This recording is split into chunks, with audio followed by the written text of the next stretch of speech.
turn to Deuteronomy 24 if you want to follow along with where we'll read a passage from in just a moment. Deuteronomy 24. We'll read from there in just a minute.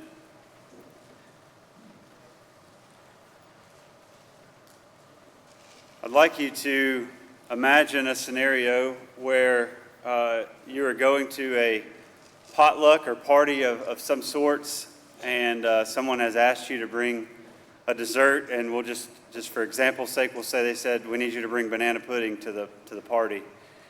So they told you that, and you're like, okay, I can do that. And then the next day they call you and they say, hey, remember, you got the banana pudding for the party. Like, okay, I got it. And then they text you the next day and say, hey, you've got the banana pudding for the party. It's like, okay, I'm starting to get it. Then they email you the next day. And then when they see you in person at church, they remind you, hey, banana pudding, you remember? What would you start to think? Like, you may start to think, I don't really want to go to this party anymore. But you'd start to think, this banana pudding must be pretty important, right? It's like if something takes a lot of reminders, you start to think, well, this must be important. I think we see that in a lot of examples.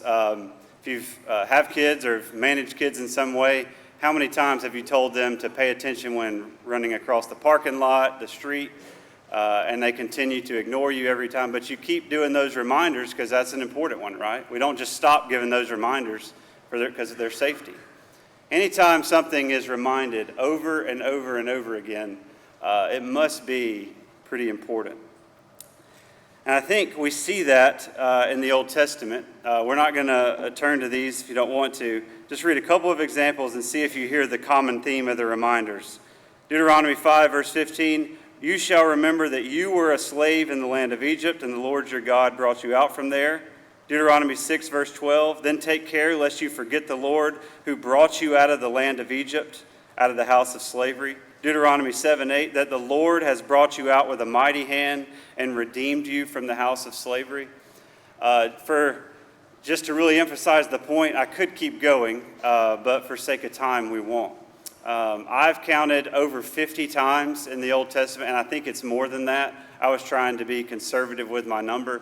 Over 50 times that there's some reminder to the Israelites that God is the one who saved them from slavery, rescued them from Egypt, and redeemed them from that. And they come in all different contexts. There's times where it's about the Sabbath. There's times where it's reminding them why they need to appreciate the land of Canaan.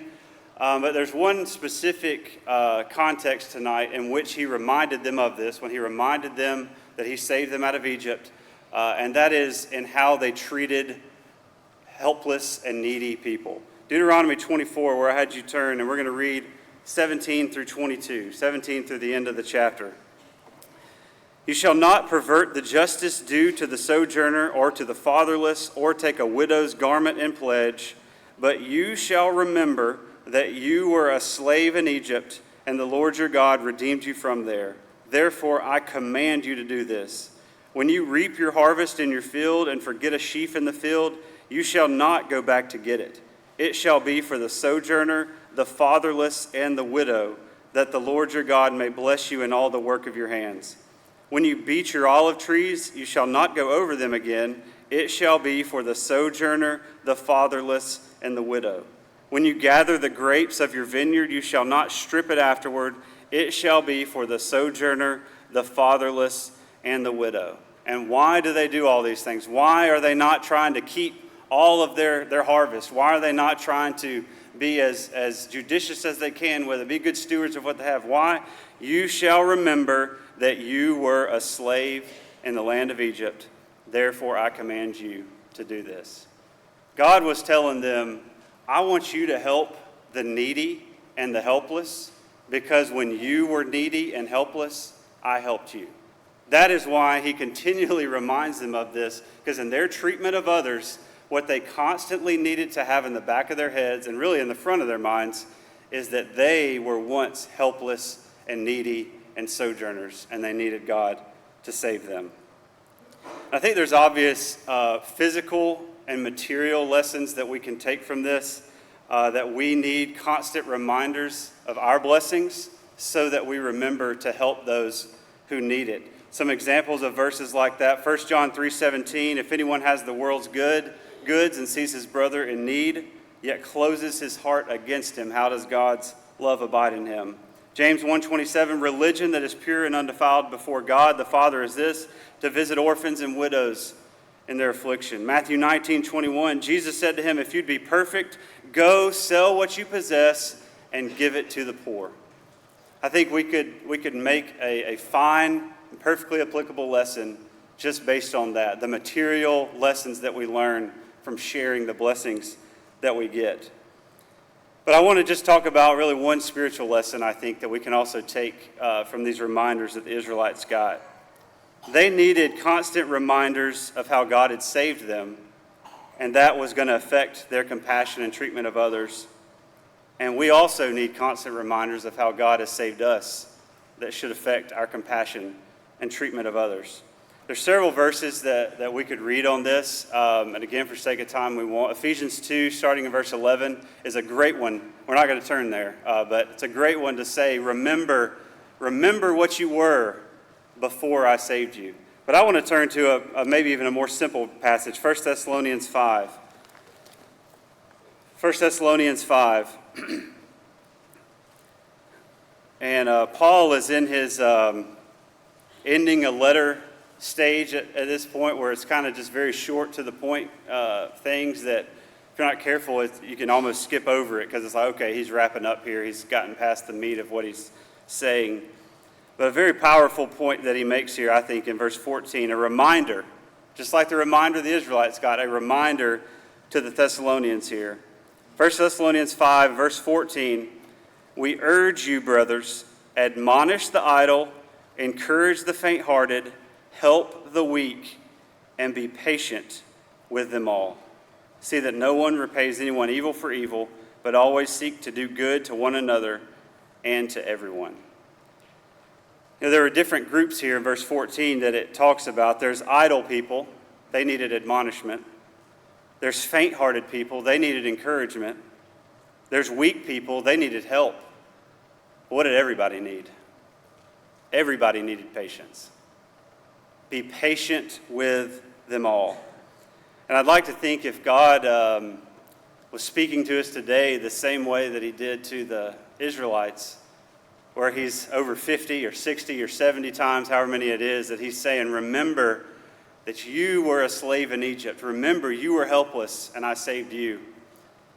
I'd like to think that if he was talking to us, he would say, you be patient with others because I was patient with you. And I think that is what this passage should say to us. You know, when we work with others, when we talk to others, when we befriend others, some aren't going to come to a knowledge of God at all. Some are going to take a long time to accept any teachings from God. Some are going to have a hard time letting go of their past. Some are going to have a hard time understanding certain lessons, certain things that are taught. Some are going to mess up a lot more than we think they should. It's like, why aren't they getting it? And what does Paul tell us through God? Be patient with them all. I think if we were getting a reminder from God, it would be, I'm patient with you. Why don't you try being patient with everybody else? Going back to what we talked about, this reminder that they got to be in slavery. They were a slave for a long time. We were told in Exodus 12, verse 40, that they were in Egypt for 430 years.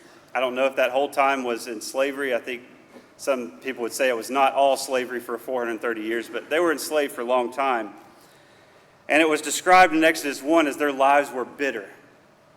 They were hopeless. They saw no escape, no light at the end of the tunnel. It was hopeless. And in Exodus 2, verse 23 and 25, 23 through 25, we'll go ahead and turn there.